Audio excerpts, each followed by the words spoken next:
Hello කොහොමද ටීස් ඩයිරීස් වෙත ඔයාලව අදත් ආදරයෙන් පිළිගන්නවා. ඉතින් මම අදත් ඔයාලට ගොඩාක් රසවත් කැවිලි ජාතියක් තමයි අරන් ආවේ අපේ අවුරුදු කෑම මේසෙට තියන්න.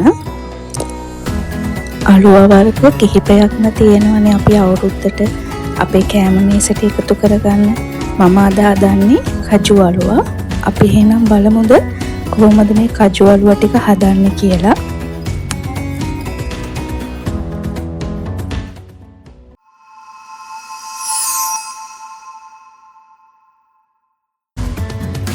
අපි එහෙනම් දැන් බලමු මේ කජු අලුව ටික කොහොමද හදන්නේ සහ අපිට මොනවද ඕනේ වෙන්නේ කියලා. මම මෙතන අරන් තියෙනවා හාල් පිටි ග්‍රෑම් 250ක්, සීනි ග්‍රෑම් 250ක්, ඒ වගේම කජු ග්‍රෑම් 40ක්, ලුණු, එනසාල් සහ වතුර. අලුව ටික තුනේ කරගන්න ට්‍රේ එකක් සහ ස්ක්‍රේප් එකක් මම පාවිච්චි කරනවා.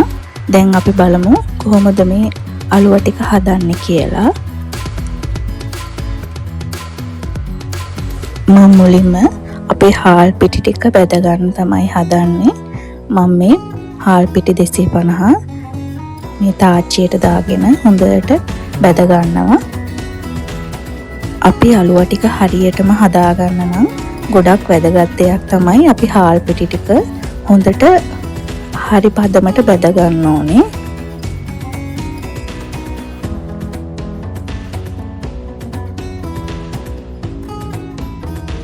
මේ වෙද්දී විනාඩි 7ක් විතර ඇති. දැන් මගේ හාල් පිටි එක හොඳට බැදිලා තියෙන්නේ. මෙන්න මේ වගේ අතට අල්ලලා බලන්න වැලි කැට කැට වගේ පොඩි වෙනවනම් අන්න ඒක තමයි පදම. මම දැන් බෙදගත්ත හාල් ටික පැත්තකින් තියලා අපේ සීනි පැණි එක හදාගන්න තමයි හදන්නේ.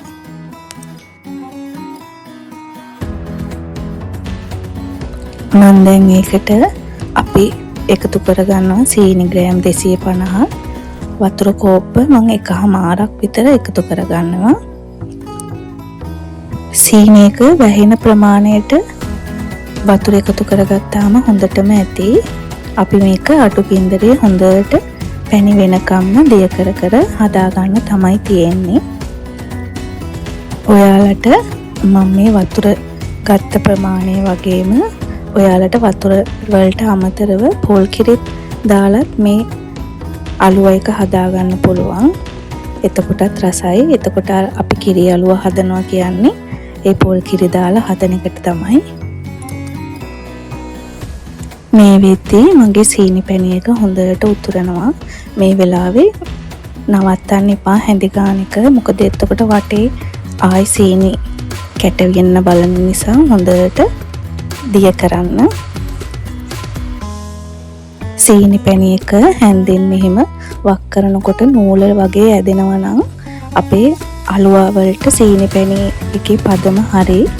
මගේ දැන් තව ටිකක් මම මෙහෙම තියාගන්නවා. මේ වගේ අන්තිම බිඳුවත් නූල වගේ ඇදෙනවා නම් ඒක තමයි හරීම අලුව හදන පදම. දැන් මගේ සීනි පැණි එක හරි. තව මම ඔයගලන්ට මේ ක්‍රමය ඔයාලට අමාරුයි නම් තව ක්‍රමයක් කියලා දෙන්නම්. අපි අතින් පොඩ්ඩක් අරගෙන අතේ ඇලෙනවා වගේ නම් ඒකත් අලුව හදන පදම හරි කියලා අපිට හිතන්න පුළුවන්. දැන් මම ලිප් ඕෆ් කරලා මේකත් හොඳට නිමෙන්න දෙන්න ඕනේ.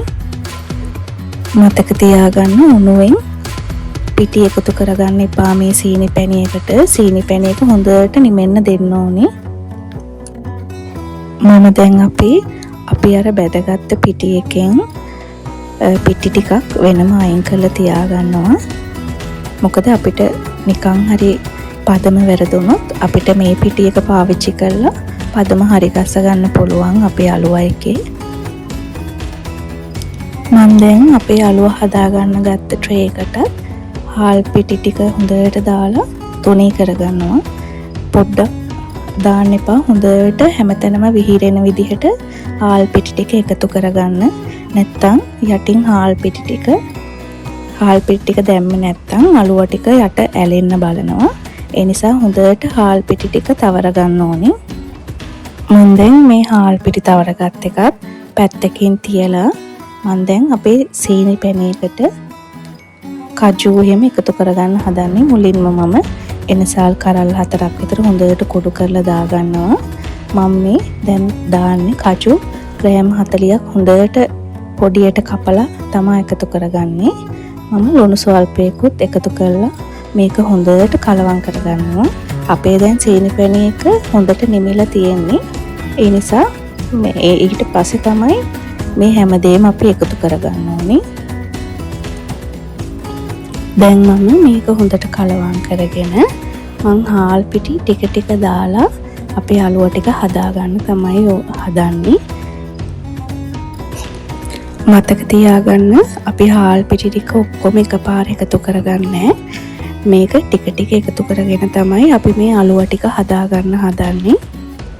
අලුව හදන එක ගොඩක් අමාරුයි කියලා හිතුවනට ඇත්තටම අලුව හදන්න හරිම ලේසි.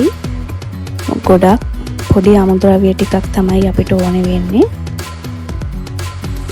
ඔයාලා අලුව ಜಾති අතරින් ගොඩක්ම කැමති මොකටද කියලා මට කමෙන්ට් එකක් දාගෙන යන්න. අපේ ගෙදර අය නම් ගොඩාක් අය කැමති කජු අලුව කන්න. මම ඒ නිසා තමයි මේ කජු අලුව රෙසිපි එක ඔයගොල්ලන්ට එකතු කරගන්නේ. දැන් මම ආයෙත් ඉතුරු අපේ හාල් පිටි ටිකත් ඔක්කොම එකතු කරගෙන හොඳට කලවම් කරගන්නවා.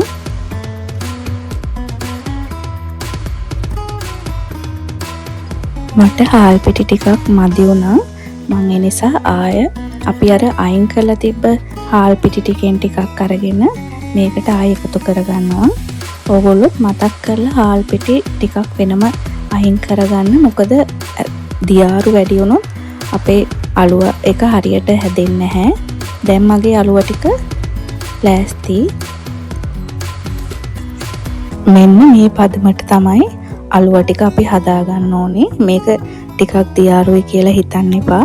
මේක අපි දාලා සෙට් වුණාම හොඳ හයියට හැදෙනවා. ඒ වගේම මේක පොළොන් වගේ හරිම සොෆ්ට්. අනිත් එක තමයි ඉක්මනට හයිවේ කියලා බය වෙන්න දෙයක්වත් නැහැ. අපි නිදහසේ හිමින් මේකේ තියෙන ඔක්කොම බැටර් එක දාගෙන අපි හිමින් තුනී කරගමු. දැන් මම මේ අලුව එකට පිටි ටික ටික උඩින් ඉහගෙන හිමින් තුනී කරගන්නවා. මේකට කිසිම කලබලයක් වෙන්න ඕනේ. අපි ස්ක්‍රේප් එකක් ආධාරයෙන් අපි මේක හිමින් පැතලි කරගමු. ඔයාලට ගෙදර ස්ක්‍රේප් එකක් නැත්නම් ඔයාලට කෙහෙල් කොළයක් පාවිච්චි කරන්නත් පුළුවන් මේක තුනී කරගන්න. මේක ටිකක් ඇලෙන නිසා අපි නිතරම අපි හාල් පිටි උඩින් ටික ටික ඉහ තමයි අපි මේ අලුව එක තුනී කරගන්නේ. ගොඩක් දුරට දැන් මම මගේ අලුව ටික නීට් කරගෙන ඉවරයි.